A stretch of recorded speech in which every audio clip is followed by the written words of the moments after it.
Hello, everyone, and welcome to this session of the Courageous Leadership Academy Live. If you're new to this series, I'm Kelly Waltman, and we talk about all things leadership. Lots of times we focus on communication, but we talk about other things too, like finding and leading with your purpose, more business management, but really so much what we talk about is leadership and communication. And today's guest is right up that alley. I'm thrilled today to be talking with Michael Bungay Stanier.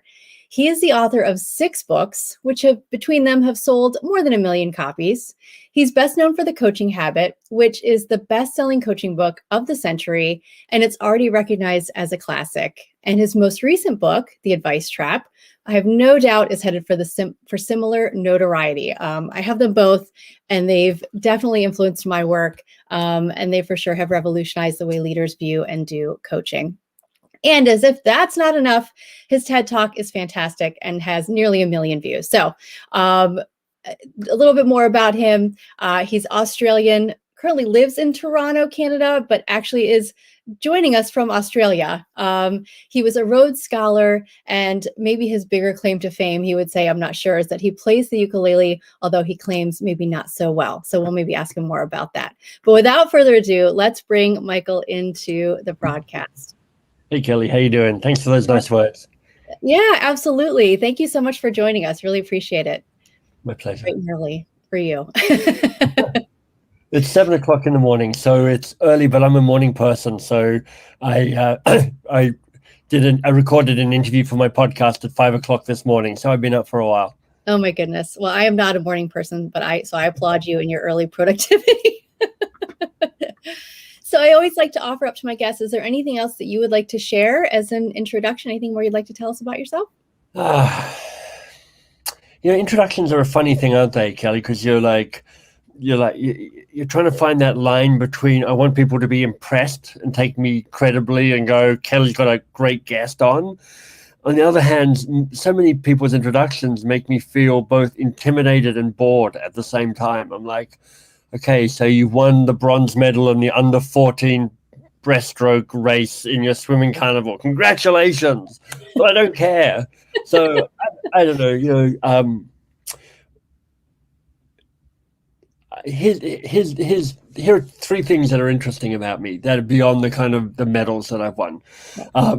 I was banned from my high school graduation for something that's become known as the balloon incident. I left law school being sued by one of my professors for defamation, which was interesting.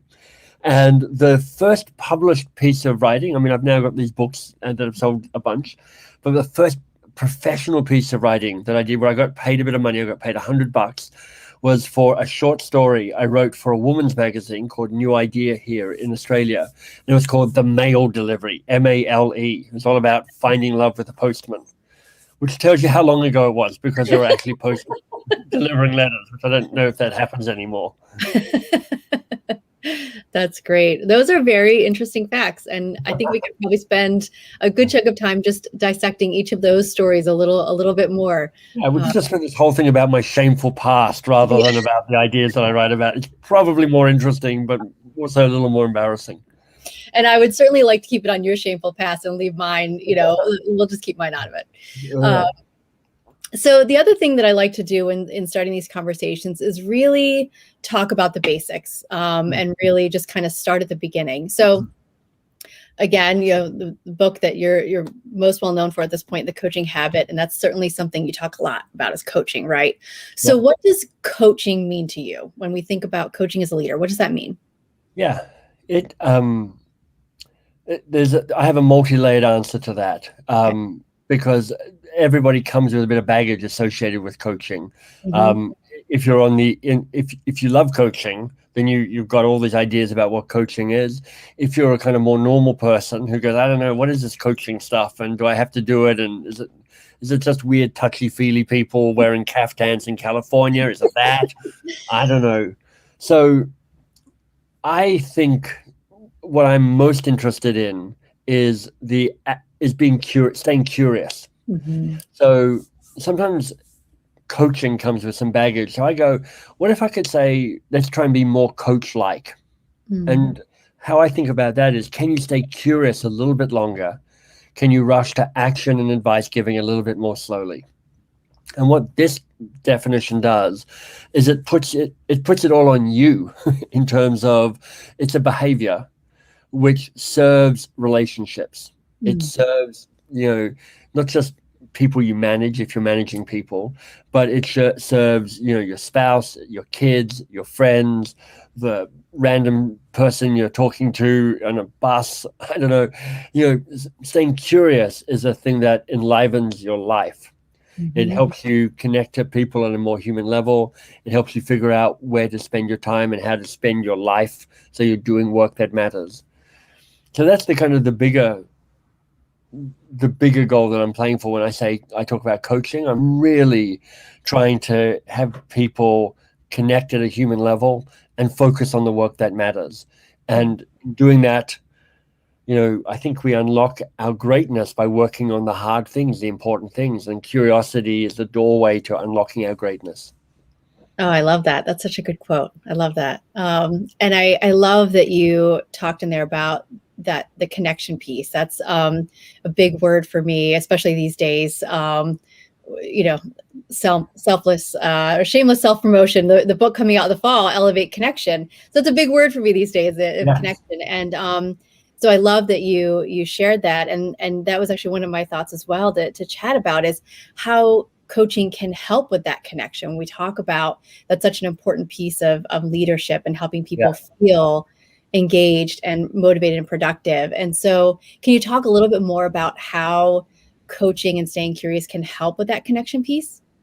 Well, before I do, let me ask you this. When you talk about connection, what does connection mean to you, and how do you talk about it and frame it? Sure. So for me, especially in terms of, with the book, but just more generally and working with leaders and teams, it's three-pronged. So connection to the bigger mission, the vision, the why, what is the purpose of the work that's being done within the organization, and helping team members feel that connection to that bigger purpose. Right. And feeling connected to leadership. So making sure that there is a connection there. And then that they're connected to one another, that they feel that genuine connection to one another as team members. And by connection, do you mean just kind of, I mean, it's one of those words that I think I know what it means, but actually when I push on it, it dissolves a little bit under my push. So what does connection actually mean? What does it look like or feel like or taste like? Yeah. So, for leadership, for me, I think a big part of it is the coaching. If you're effectively connected with leadership, there is the coaching, there's feedback, there's open dialogue, there is that ability to really truly engage with one another, and you feel that link, that engagement. It's not this separation. And when with one another, similarly, you can have that open dialogue, but it's also about that camaraderie. You don't have to be best friends. You don't have to, be BFFs and hang out all the time, but you genuinely see each other. You're genuinely, you're feeling valued by the people around you. Right. You can have that open dialogue. That's what connection means to me. Yeah, I think for me, something similar, certainly that sense of seeing and being seen. Particularly in organizational life, there are so many pressures to commoditize everybody around us, to objectify, because we're like, I've got stuff to do. And I know you're a human being with, love and fear and emotions and life and complexity. But honestly, just send me the damn email, write me the damn report, deliver the thing for me. And there's no doubt that part of organizational life, you have to make progress on stuff, or else you just don't keep your job very long. Right.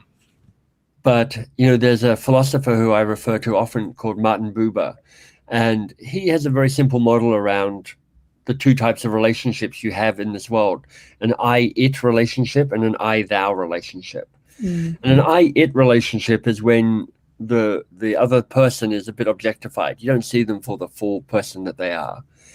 And an I-thou relationship is a kind of a more human to human connection. And I-it relationships turns two people into its, and an I-thou relationship turns two people into thous. It's kind of that more humanness. Right. And I know this is all getting a bit kind of touchy-feely. So there's some people who are hanging up on this core immediately. But it's not what they signed up for. In the end, I'm like, it's that sense of possible connection with other people is what's powerful. And curiosity allows you to get over to the other person's side and have a chance to see them and be seen by them as well. Because our natural state, our default state is actually to move into kind of advice giving. Let me explain to you why. And, you know, in the TED talk that you mentioned, I talk about those three advice monsters: tell it, save it, and control it. Right. And the three advice monsters are there to kind of boost our own ego. So when we're in advice giving mode, we're kind of often we're in self-service mode, even though it sounds like we're in I'm trying to help you mode. Right. There's like this underlying motivation, which is like, this makes me feel safer and better and smarter and cleverer and in control of what's going on. And asking questions, less comfortable because you're in a place of ambiguity, but it allows you to give power to the other person and to allow them to be more human as well. Yeah. Wow. There's a lot of layers there to to unpack. That was good stuff. Wow. Yeah. I'm trying to think of what thread I want to talk about first. You stumped me because I'm like, which thread do I want to tug?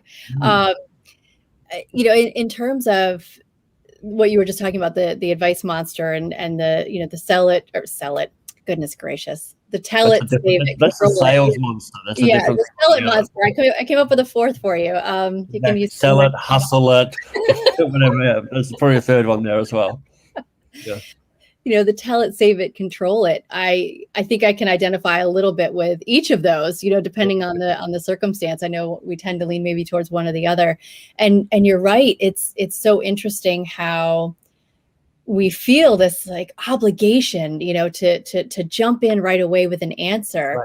Right. And whatever that motivation is, whichever the three of those.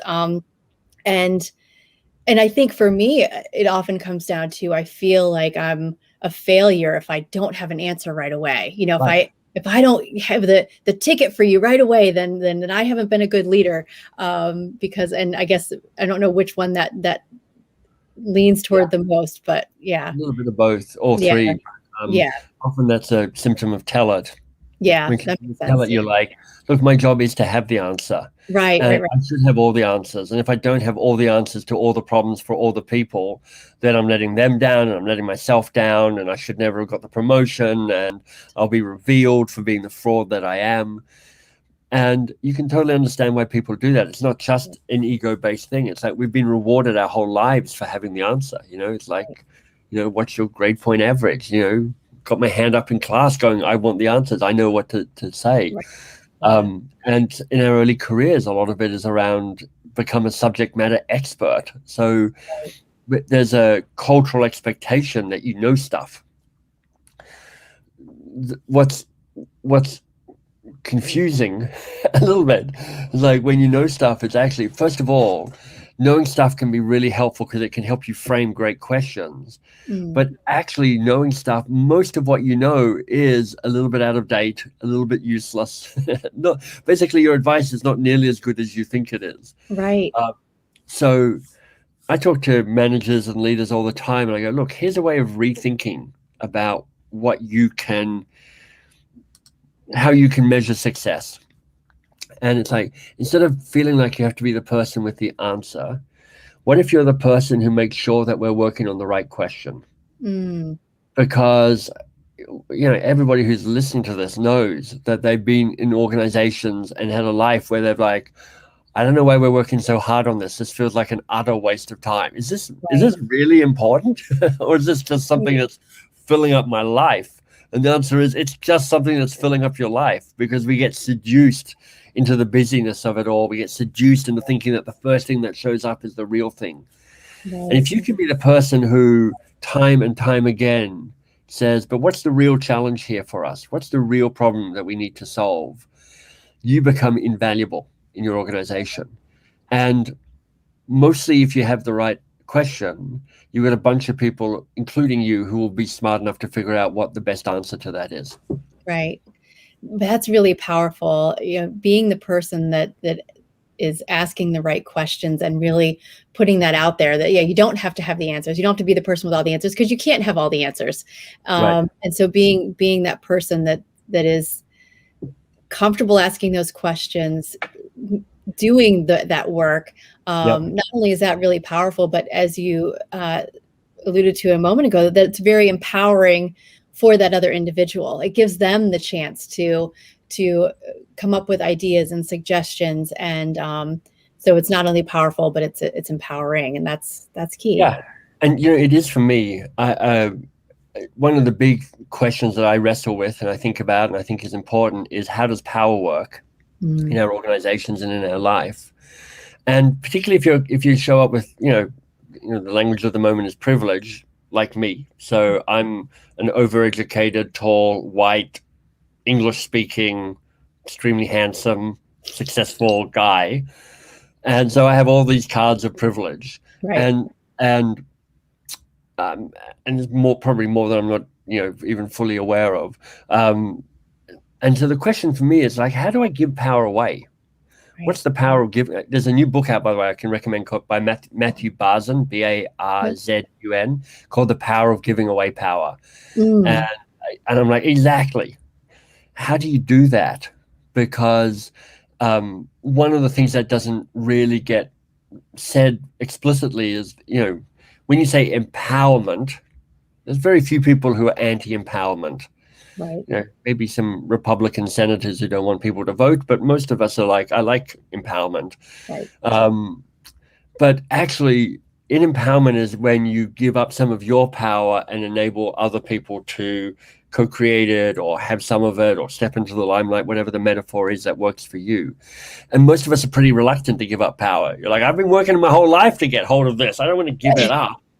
Right. But actually, there is something really enabling and ennobling around finding ways to invite others into the place that they could be, to empower them.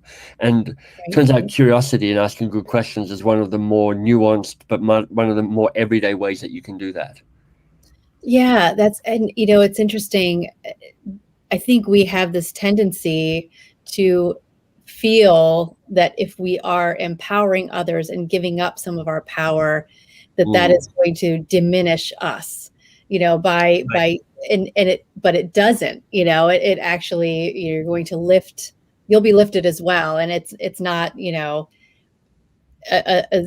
slice of pie, or it's not a pie with finite slices, that okay, if I give up this piece, I now technically have less. It's not when you're giving up some of that power, you're actually not diminished. But I think we tend to assume it will be. I think that is true, but not the whole truth, Kelly. Because I think actually sometimes giving up power does mean stepping away from it yourself. Sure. Okay.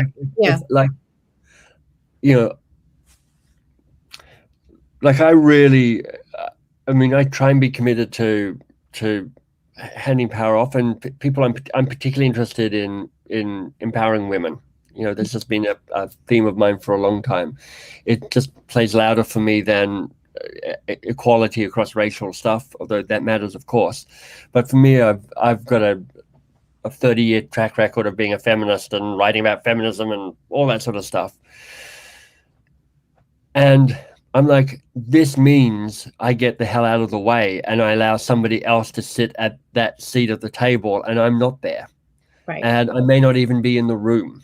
Right. And I miss out because of that.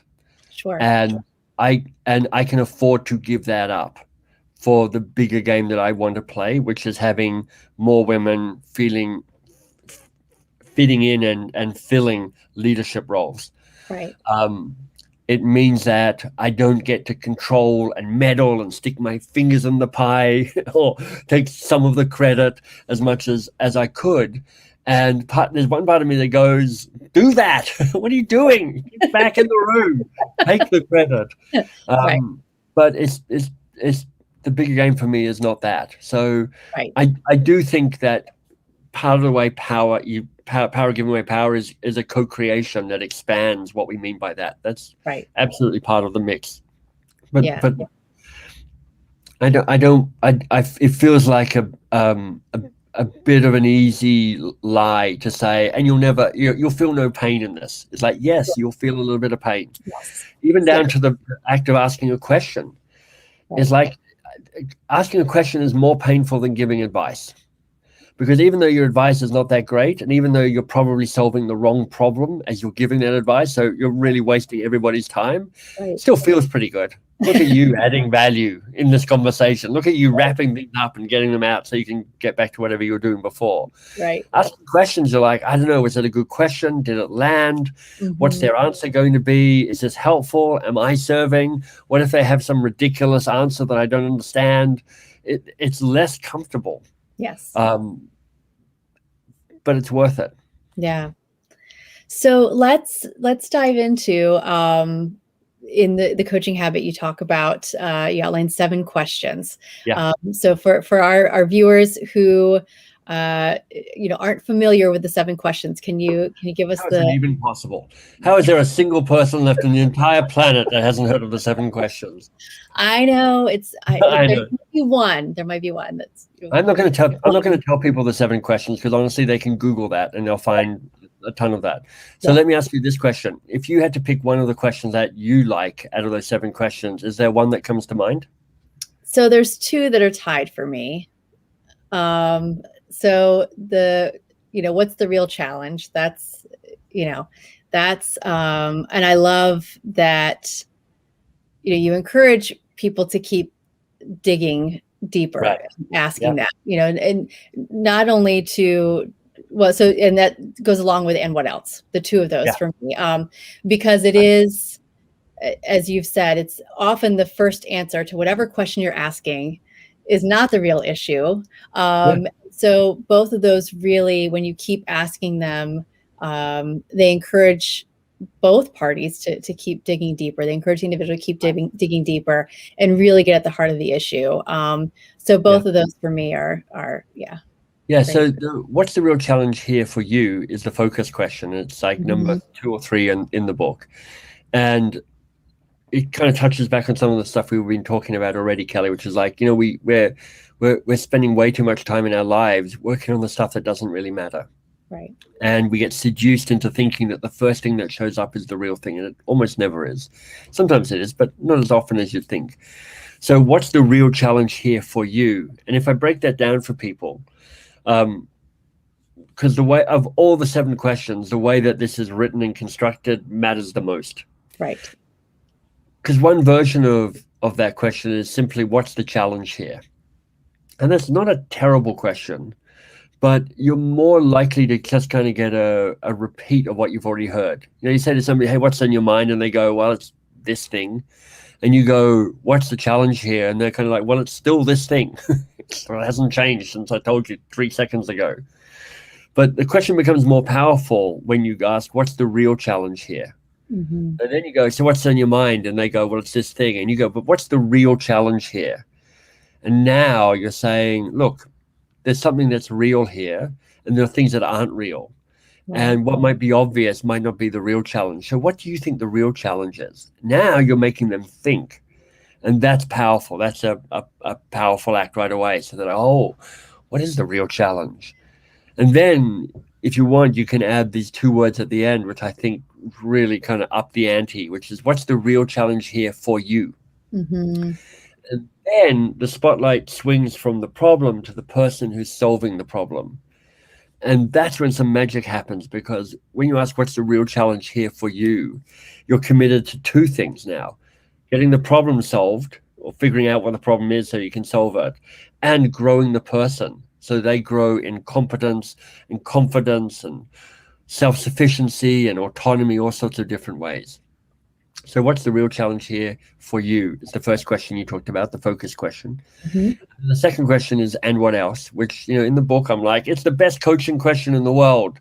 And that's slightly hyperbolic, but it's also slightly the truth, because and what else does two things. It says, look, their first answer is not their only answer, and it's rarely their best answer, just as you said before, Kelly. And the second thing, and what else does, is it's a critical tool for taming your advice monster. Because here's what's normally happened. You go, what's the real challenge here for you? And they give you an answer, and you're like, brilliant. Let me offer up some suggestions and solutions here. Let me add some value to this conversation, because I can get cracking on it. Now I know what the real problem is. Right. I've just got 1,000 ideas. Right. And if you build the habit of going, maybe that is the real challenge, maybe there's more here. And you go, great, what else? What else is a real challenge here for you? Things get interesting. Right. Things go deeper. Things get closer to the truth. So, if people are going, if I can only pick one question to add to my conversational repertoire, and what else is often it. And part of the magic is, most of the time when you ask and what else, people don't even hear it. It's like all you're doing is you're just extending the space to answer the first question. Yeah, that's great. And you talked a little bit earlier about some of the issues with when we jump in too quickly with advice, and you talked a little bit more there. But can you dig even deeper into why it is so important for us to really stay curious longer? Like, why is that such a key piece? Well, at a minimum, it means that you're probably going to spend just a little bit longer trying to figure out what the real problem is. Yeah. And you can either assume that the first challenge is the real challenge, and then go off and spend hours or days or weeks trying to fix it, and then go, we fixed it. Doesn't really matter because it wasn't the real problem, but we fixed it. Right. Or you can just get really nosy about what's the hard thing, what's the real thing, what's the big thing here. Right. So that you can direct your resources, whether that's just you or whether it's your team or more than that, to go, this is the thing we've got to crack. This is the hard thing. Right. And then the other piece around curiosity is it keeps allowing the space for the other person to grow. And if you want to see an example of this or hear an example, a little while ago, maybe a month or so ago, I was on Brene Brown's podcast, Dare to Lead. And it was a great conversation. It was a bit unnerving because, it's Brene Brown and she's, mega star. And she hadn't told me what the conversation was going to be about. So I was like, don't screw this up, Michael. It's No pressure. No pressure. Yeah, and at about the 45-minute mark, and this is what people might be interested in going to and listening, Brene goes, okay, Michael, so you told me the 7 questions. Coach me. I'm like, okay. Again, don't screw this up. Right. I mean, no pressure whatsoever. No pressure. Yeah. And the conversation went pretty well. And very well. That was a great episode, and it went very well, by the way. Thank you. Yeah. But you hear me just asking the same questions that I'm talking about with you today. I don't even use all 7 questions. I use maybe 3 questions in this kind of 10-minute coaching piece. But what's interesting is watching how Brene's conversation shifts, and the focus of what matters to her changes, and the awareness of her part of it all changes. So in the 10 minutes or so that we coached, it probably wasn't even 10 minutes. Felt like somewhere between 1 minute and 6 hours in the process of doing it. It could have been any of those times, and I believe it. You just see the conversation evolve and grow.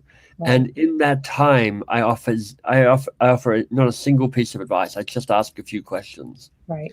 And you have to know that there's part of me that had advice to all of her stuff, because I've walked a similar path to her, where we do similar things. Right. I just, she's uber famous, I'm not, but we're doing the same sort of stuff around being thought leaders and building teams and this, that, and the other. So I've got scars I can show her, and stories I can tell, and vendors I can recommend. I've got all of that.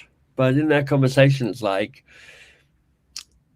staying curious is the key thing. And for people who listen to it, you're also going to hear the power of silence in that. Yes. And That was the things I wanted to talk about. Yeah.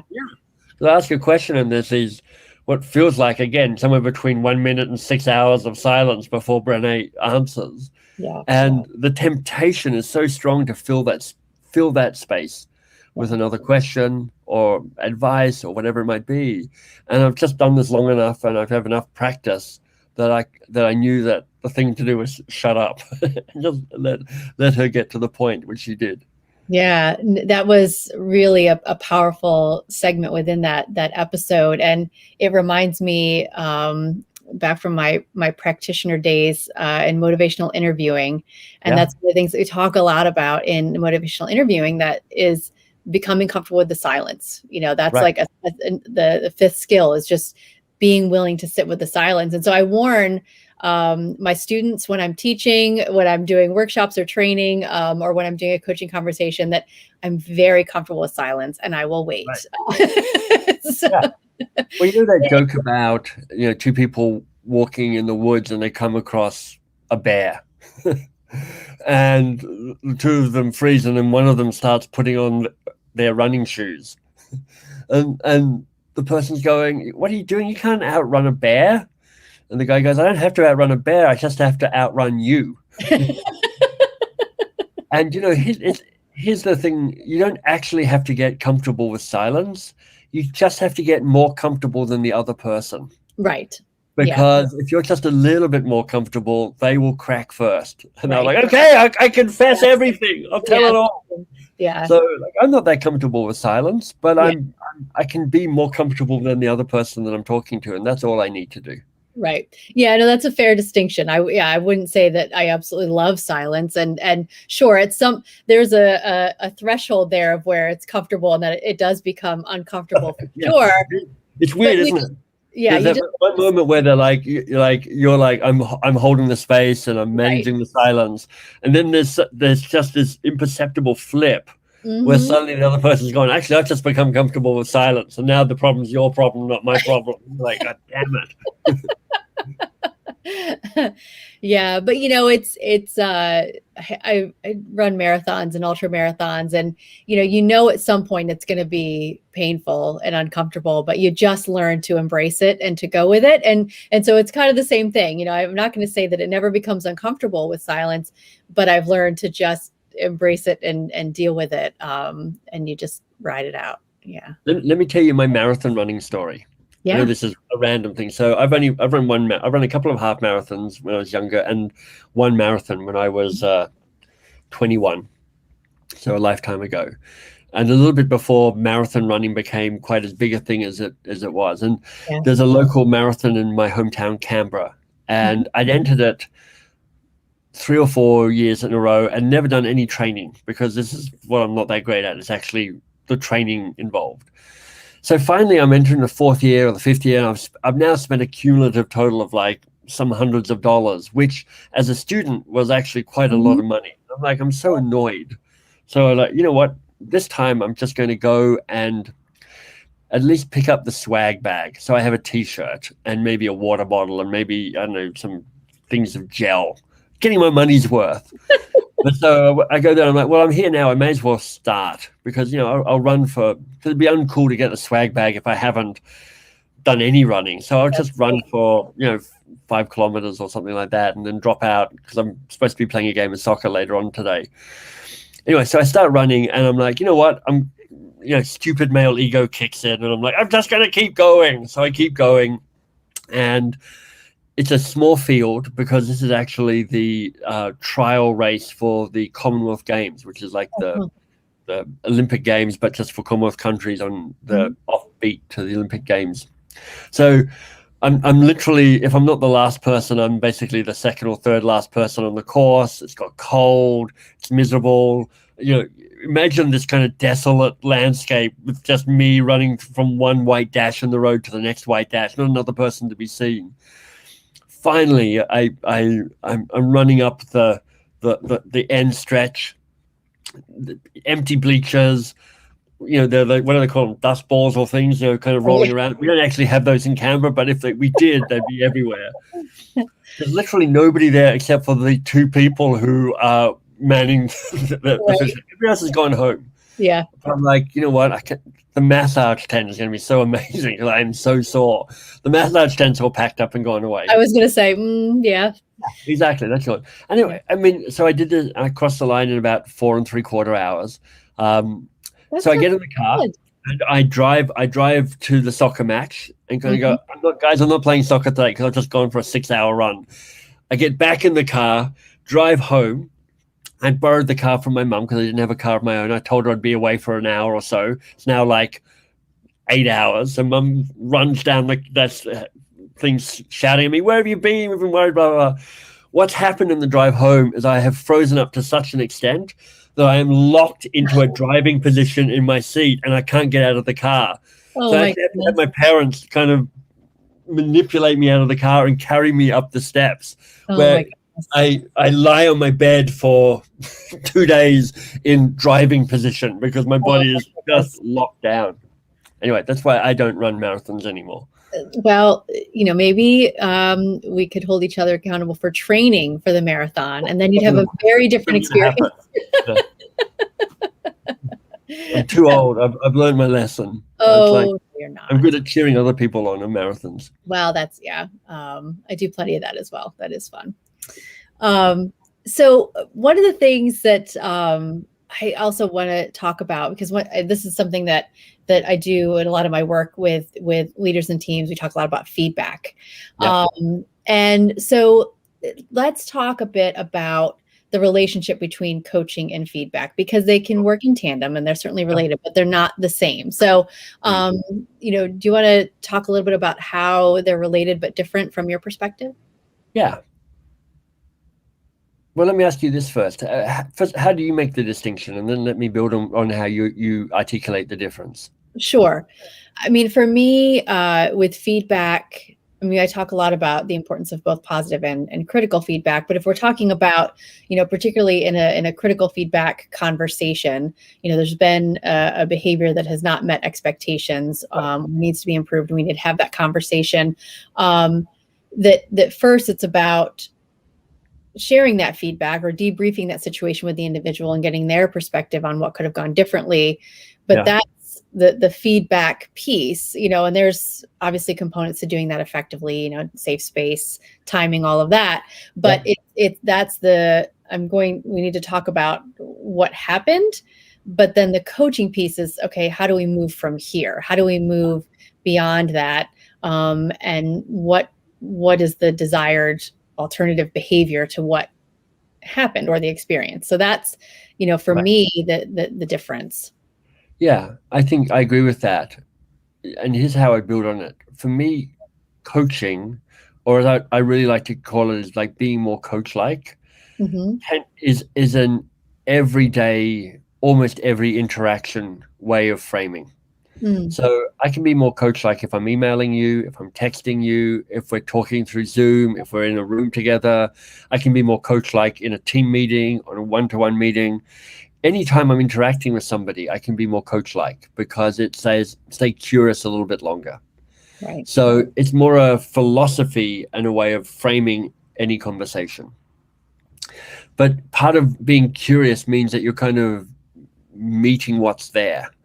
So something happens and you go, okay, so what's the real challenge here for you? And what else? So what do you want? Okay, if you're going to say yes to this, what are you going to say no to? So you're constantly meeting what's there and shaping what's there by the questions that you ask. Right. Feedback is when you need to say something rather than ask something. Right. So like, you know what? I need to tell you something. You need to hear this. And so sometimes, feedback is most often around an individual's performance, whether it's good or whether it's bad. Right. But feedback more generally is just, this is the system telling you something, or we need to know this. So I try and expand feedback a little further to going, it's the telling bit. I've got to put something out there. And, what happens when you tell is you get a reaction, and then I think you go, great, so now I can stay curious about the reaction. So I'm like, if we're making feedback what it's most commonly like, which is like you've screwed up somehow, and you go, hey Kelly, I want to give you some feedback about how you ran this LinkedIn Live StreamYard experience. This was great, but this is the thing I would do differently next time. Right. And Kelly, because she's not very emotionally intelligent, goes, I hate you, Michael. That was perfect, blah, blah, blah. And you're like, yeah, I get that. So, Kelly, what do you want? Having heard that, what do you want? Or, Kelly, having heard that, what's the real challenge here for you? So now I'm into a coaching conversation based on the feedback. Right. So that for me is coaching and feedback, there's just like decades of BS baggage that comes with both of them. Right. Yeah. And, because there's been all these bad versions of both taught. Everyone's like, oh, I did a course on that. It was horrible. And now somebody puts me through the feedback sandwich process and it kills me every time. You're like, hey, Michael, I really like your shirt. By the way, you suck completely at that last thing, but keep tidying up your desk. Nice background. Good job. Thank you. Yeah. Like, please stop making sandwiches. Please stop with the sandwiches. Yes. Yeah. Yeah. So I try and go, look, feedback is telling and coaching is asking. And there's ways of doing both of those that work more effectively. Right. And so I will turn the table on you this time and say that I agree with you, but I don't know if it's the whole truth. Okay, nice. Yeah. What I would add is I think and that we can also be curious with the feedback. And encourage when I'm talking with people we can have our objective assessment of what occurred. Yep. But to be curious when you're talking and having that conversation with somebody. So if this is the 5th day in a row that Michael has shown up late for work, and he's in a role that is dependent upon, that you being there on time is lucky I even showed up for work at all. I mean, honestly, this job sucks. I mean, after 3 days, I was like, I'm pretty sure I'm not coming back. I don't know why I came back for the 5th day, but okay, we'll go with it.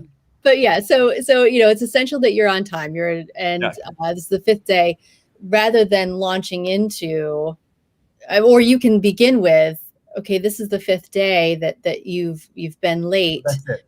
You have to start with curious. Yes, but then you have to start with something. Curious. What's and that's where, like you said, what's the real challenge for you? But it could be a way to get curious. But I think so often we tend to think we know exactly what's happened. We don't really care why it's happened, and it just needs to be fixed. And so, bringing that curiosity to the telling, the feedback part as well. I think it's important. I use to untangle all the stuff that gets into your head. I use a model that I think comes from Marshall Rosenberg's work on nonviolent communication, and it says, look. Any conversation, any exchange has 4 elements to it. There's the data, there's the judgments, there are the feelings, and then there are what you want or what you need out of that conversation. Right. And data and judgment just get fused together so easily. Mm-hmm.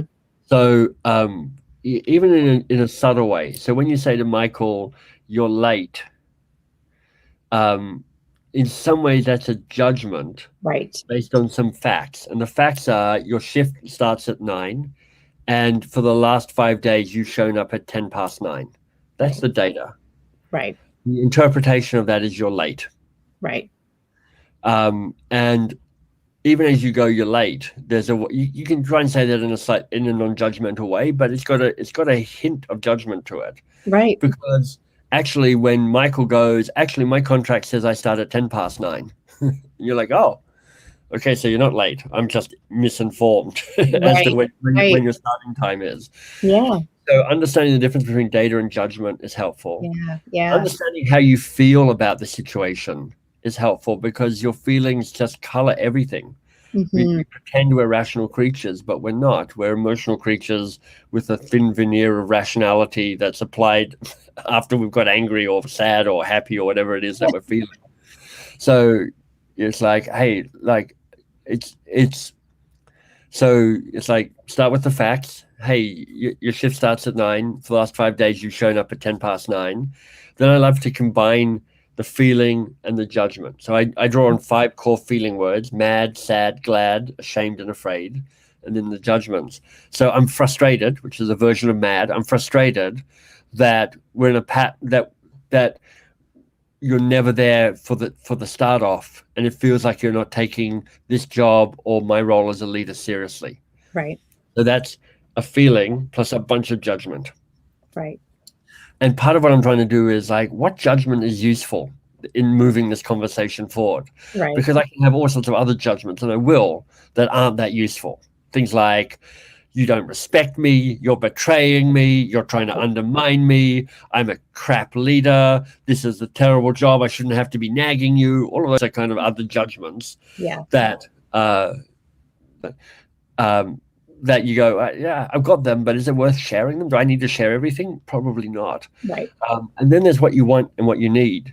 And this, I think, circles back to the point you're making, which is one of the things you might want to find out is, so this is what I want. I want to know why you're showing up at 10 past 9 when your shift starts at 9. Right. Like, I just want to understand what's going on with that. Right. And that's a more nuanced type of feedback. It's kind of based in curiosity, rather than, I just want you to be showing up at 9. Although exactly. you can make that request as well. Right.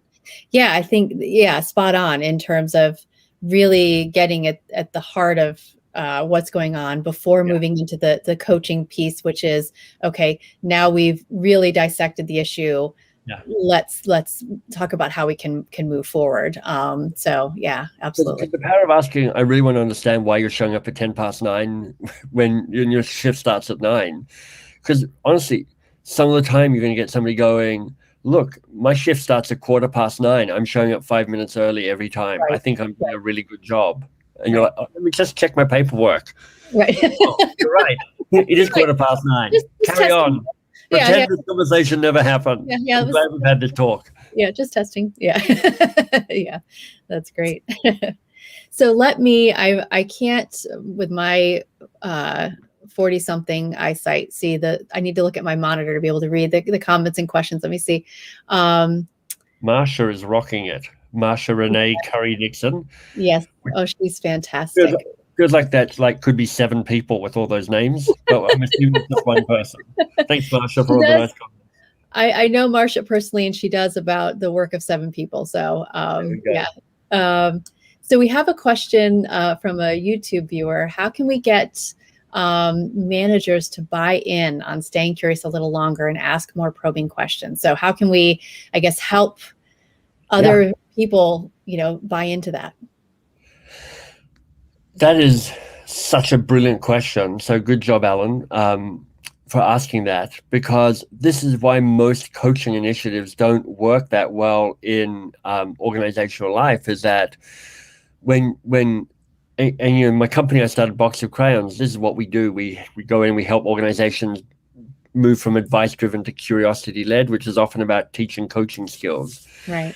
And the way coaching skills are most typically taught, they're like, this is going to be good for your people and it's going to be good for us as an organization. So you should definitely do it. And of course, it's missing one key thing, which is like, so how's this good for me? Because A, I'm in a comfortable enough groove. B, you're asking me to learn a pretty fundamentally different skill. Thirdly, that skill actually is not as comfortable as giving advice. You're asking me to ask questions rather than give advice. And honestly, I like giving advice. Right. So what's in it for me? That's the question that I think Alan is pointing us to, and it's a really good question. Mm-hmm. And I think, and I talk about this in the Coaching Habit book, I talk about the 3 vicious circles that most managers and leaders experience to some degree. Number 1 is an overdependent team. So if you're ever thinking to yourself, God, for some reason, my team just needs me more than they should. They're always coming to me for guidance and advice and permission. I just wish they were more confident and more competent and more self-sufficient and more autonomous and more courageous and more willing to kind of take a risk and do stuff by themselves, so that I could do the work that I'm responsible for, as well as support them in doing that. Well, curiosity and asking questions will help with that. So it breaks the first vicious circle, because as you ask a question, and questions like, what's the real challenge here for you, you're growing their capacity. The second thing is a sense of overwhelm. So if you're thinking to yourself, hey, manager, do you ever feel like you have too much to do? Do you ever feel that your inbox is slightly out of control? Do you ever feel overstretched, over-obligated, and that you're never going to get fully on top of your work ever again? And it's like every living manager goes, yes, that.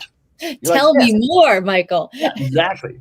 And like, wouldn't it be great if you could really focus on the stuff that matters and worry less about the stuff that doesn't? They're like, yes. I'm like, turns out asking good questions can help with that. Right. So if you have a sense of overwhelm, that sense of curiosity can really help with that. And then the final thing it can help with is a sense of disconnect from doing work that matters. Simon Sinek popularized the whole idea of, the why of the work. Right. And you talk about it in your book as well, which is around connecting to the bigger purpose. And there's a way of just feeling disconnected from that, which is like, I just feel like I'm a pretty small cog in a pretty big machine, and it's not terrible, but I'm working hard and I'm not totally sure why I'm doing this work or really what it serves. Am I doing it for the paycheck, or am I doing it for connecting to a different purpose? And there's a way that asking questions can help refine the through line to the meaning of the work. Right. Oh, that's, yeah. So if you'd like a better team, if you'd like to be less overwhelmed, and if you'd like to have more meaning in your work, then curiosity can help. And in the end, you work less hard and you have more impact. Yeah. That's, fantastic answer. And I would agree. Been practicing. I would agree 100%. That's, I hear a lot also from people that they feel like coaching has to be this big thing, like I don't have time. I'd love to coach my people. I don't have time for that. And you don't, if you think it's a big thing. That's a key insight as well, which is like, most people think coaching is this long thing. Right. Because the shadow of life coaching or executive coaching falls over being more coach-like on a day-to-day basis with the people around you at work. Yes. Yeah. My stand is this: if you can't coach in 10 minutes or less, you don't have time to coach. So speed is essential.